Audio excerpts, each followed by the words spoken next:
RJD और JDU के बीच क्या फेविकोल का जोड़ है? इस बार उखाड़े से नहीं उखड़ने वाले हैं क्या?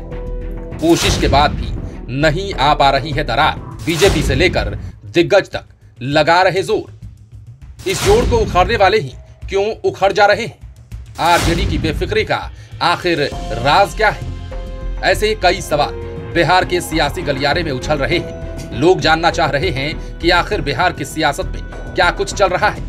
पॉलिटिकल एक्सपर्ट भी अपने अपने चश्मे से तमाम गतिविधियों पर काफी बारीकी से नजर बनाए हुए हैं। लेकिन हर कोई 25 फरवरी का अब इंतजार कर रहा है। इस दिन बिहार में बड़े बड़े 2 पॉलिटिकल इवेंट होने जा रहे हैं। पहला इवेंट सीमांचल में तो दूसरा बगहा में। सीमांचल में महागठबंधन के दिग्गज नेता पहली बार एक साथ 2024 का शंखनाद करेंगे तो बगहा में अमित शाह गरजेंगे। हालांकि उसी दिन उनका एक और कार्यक्रम पटना में भी है। अमित शाह पटना में स्वामी सहजानंद सरस्वती जयंती से जुड़े कार्यक्रम में हिस्सा लेंगे। लेकिन इन सबके बीच यही सवाल मूल रूप से दागे जा रहे हैं कि इस बार क्या आरजेडी और जेडीयू के बीच फेविकोल का जोड़ है और इसे उखाड़ने वाले आखिर खुद ही क्यों उखड़ जा रहे हैं? दरअसल ताजा मामला उपेंद्र कुशवाहा का है। उपेंद्र कुशवाहा ने मकर संक्रांति के समय से जो खटराग अलापना शुरू किया उसमें वे सफल नहीं हुए।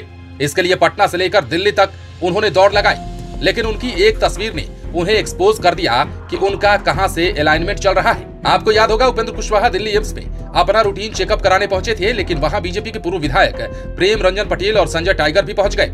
इसके बाद तो सारा माजरा ही बदल गया। लोगों के मन में जो शंका थी वो विश्वास में बदल गई। इसके बाद तो हिस्सेदारी से लेकर विरासत तक पर बात हुई, लेकिन नीतीश कुमार ने इसे गंभीरता से नहीं लिया। बाकी फ्रंट पर आकर जेडीयू के राष्ट्रीय अध्यक्ष ललन सिंह और प्रदेश अध्यक्ष उमेश कुशवाहा ने जबरदस्त ढंग से बैटिंग की और अंत में उपेंद्र कुशवाहा भी आरसीपी सिंह की राह पकड़कर जेडीयू से आखिरकार अलग हो गए। उपेंद्र कुशवाहा के जेडीयू से अलग होने के दूसरे ही दिन जिस गर्मजोशी से बीजेपी के प्रदेश अध्यक्ष संजय जायसवाल उनसे मिलने पहुंच गए, इससे साफ जाहिर हो गया कि 2024 के चुनाव में उनका बीजेपी के साथ ही सही ढंग से तालमेल बैठेगा। बाकी संकेत उपेंद्र कुशवाहा ने खुद ही दे दिया। उन्होंने नीतीश कुमार का दामन छोड़ते ही नरेंद्र मोदी का गुणगान शुरू कर दिया। कुशवाहा ने नई पार्टी राष्ट्रीय लोक जनता दल के राष्ट्रीय अध्यक्ष के रूप में कहा कि नरेंद्र मोदी के सामने विपक्ष में कोई चेहरा नहीं। उन्होंने ये भी कहा कि 2024 में नरेंद्र मोदी के सामने कोई विकल्प नहीं है, विपक्ष एकजुट नहीं है, ऐसे में नरेंद्र मोदी के सामने कोई चेहरा खड़ा हो ही नहीं सकता। पॉलिटिकल एक्सपर्ट की माने तो उपेंद्र कुशवाहा भी अपने अस्तित्व को बचाने की लड़ाई लड़ रहे हैं। यदि वे जेडीयू में रहते तो उनके आगे के रास्ते लगभग बंद हो गए थे। कमान तेजस्वी यादव के हाथों में जा रही थी। उनके लिए आगे का रास्ता साफ बंद हो चला था। ऐसे में नई पार्टी बनाने के अलावा उनके पास कोई विकल्प नहीं था, क्योंकि यदि वे सीधे बीजेपी में जाते तो पहाड़ से गिरकर खजूर से अटकने वाली बात हो जाती।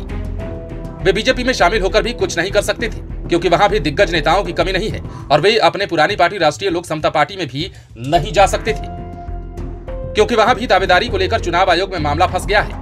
भले ही लोग उपेंद्र कुशवाहा को जीवट नेता बताएं और हो सकता है कि वे जीवट हों भी, लेकिन उनके सामने नई पार्टी बनाने के अलावा कोई अन्य विकल्प नहीं बचा था। बता दें कि उपेंद्र कुशवाहा के ठीक पहले आरसीपी सिंह जेडीयू से इसी तरह बेआबरू होकर निकले थे।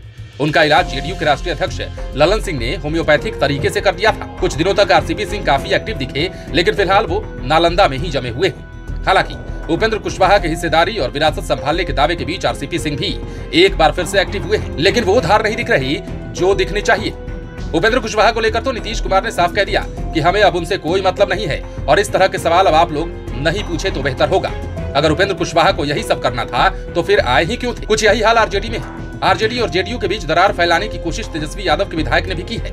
खासकर आरजेडी में रहते हुए जगदानंद सिंह के बेटे सुधाकर सिंह ने नीतीश कुमार को क्या नहीं कह दिया और अभी भी कह रहे हैं, लेकिन इसका भी नीतीश कुमार और तेजस्वी यादव की दोस्ती पर कोई खास असर नहीं पड़ रहा है। पॉलिटिकल एक्सपर्ट की माने तो जेडीयू और आरजेडी के गठबंधन से सबसे अधिक टेंशन में बीजेपी ही है।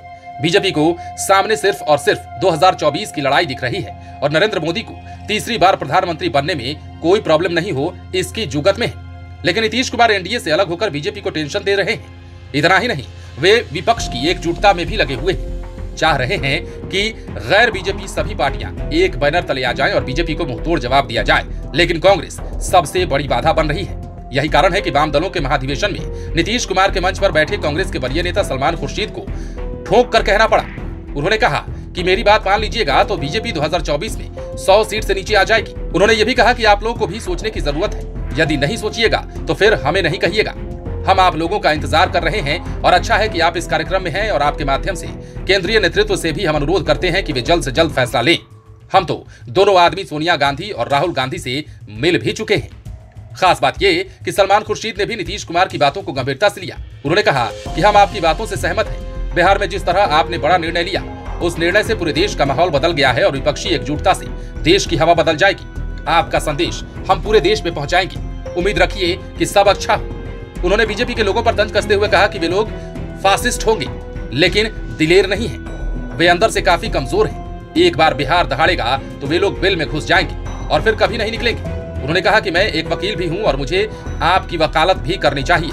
पॉलिटिकल एक्सपर्ट भी मानते हैं कि सही में यदि नीतीश कुमार की बातों को कांग्रेस मान लेती और विपक्ष एकजुट हो जाता है तो बेशक बीजेपी को बड़ा धक्का लग सकता है। बहरहाल बीजेपी समर्थित नेताओं के साथ ही कुछ मीडिया भी चाहती है कि महागठबंधन में दरार आ जाए। इसे लेकर तेजस्वी यादव ने पिछले दिनों भी कहा था कि बीजेपी माइंडसेट मीडिया मुद्दा भटकाने की हर संभव कोशिश कर रही है, इसलिए वे मोदी की बात ज्यादा करती है। लेकिन हम लोगों को मोदी की बात नहीं बल्कि मुद्दे की बात करनी है और असली मुद्दा महंगाई, बेरोजगारी, किसानों की समस्याएं हैं। इतना ही नहीं, उपेंद्र कुशवाहा जब नीतीश कुमार से अलग हुए और उन्होंने तेजस्वी यादव पर कई आरोप लगा दिए तो एक बार फिर मीडिया की ओर से उनकी होली के बाद सीएम बनने की बात उछाली जाने लगी। इसके बाद जवाब में तेजस्वी यादव ने सब कुछ क्लियर कर दिया और क्या कह रहे थे जरा आप खुद सुन लीजिए। हमारा मेन मकसद है 2024 में भाजपा को भगाना और उस मकसद के साथ हम काम कर रहे हैं। आप ही के विधायक का आया है महागठबंधन की सरकार है और नीतीश कुमार जी के नेतृत्व में चल रही है।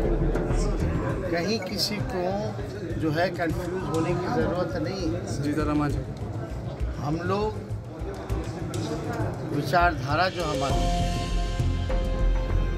हम लोग अपने स्वार्थ के चक्कर में सांप्रदायिक शक्तियों को आने नहीं दे सकते। एक बात समझ जाए, मांझी जी लगातार हमलावर हैं कि हमारा बेटा भी सीएम होना चाहिए। सबकी अपनी इच्छा होती है तो गलत बात है क्या? तो क्या है ये हमलावर कहाँ है? ना, लगातार बोल रहे हैं। आप वो चाहते हैं उनका बेटा सीएम बने, तो कौन अपना बेटा को जो है ऊंचा जाते हुए या बड़े से बड़े पद पे जाते हुए नहीं देखना चाहता? सब लोगों की इच्छा होगी।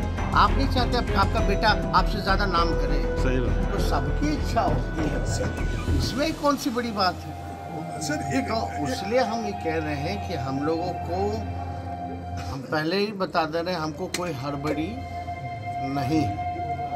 अब इसके मायने आप समझ जाइए। सही बात कि क्या है। तो आपने सुना कि तेजस्वी यादव ने साफ कह दिया कि हम अपने स्वार्थ के लिए बीजेपी को छोड़ दें, ऐसा नहीं होगा। बीजेपी को हटाना ही हमारी प्राथमिकता है। उन्होंने मीडिया के सवालों को विराम देते हुए कह दिया कि महागठबंधन में कोई मतभेद नहीं है और ललन सिंह और जीतन राम मांझी ने भी कोई गलत नहीं कहा है। बहरहाल महागठबंधन नेताओं की नजर 25 फरवरी की महारैली पर है और उस दिन और अधिक पता चल जाएगा कि आरजेडी और जेडीयू के बीच सही में फेविकोल का जोड़ है भी या नहीं, या फिर कुछ और चल रहा है। लाइव सिटीज के लिए पटना से राजेश ठाकुर की स्पेशल रिपोर्ट।